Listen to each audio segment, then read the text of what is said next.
Hey, welcome. Crypto Coach Blockchain Wayne back here again. Here I'm going to show you how to utilize FIO Send within the WalletSwap app. Now, FIO Send is an easy way to send cryptocurrency using a FIO crypto handle rather than have a copy and paste that long string public address.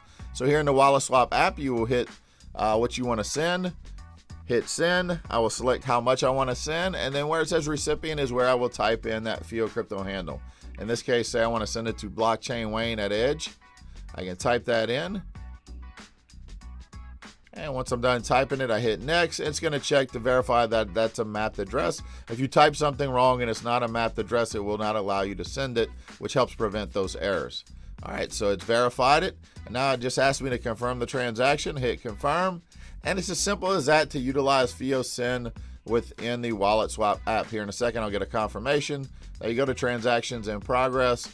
And we are complete. It's as easy as that to send cryptocurrency without having to copy and paste that long string public address. Makes it super simple and also prevents errors. That's it, everyone. Have a great day.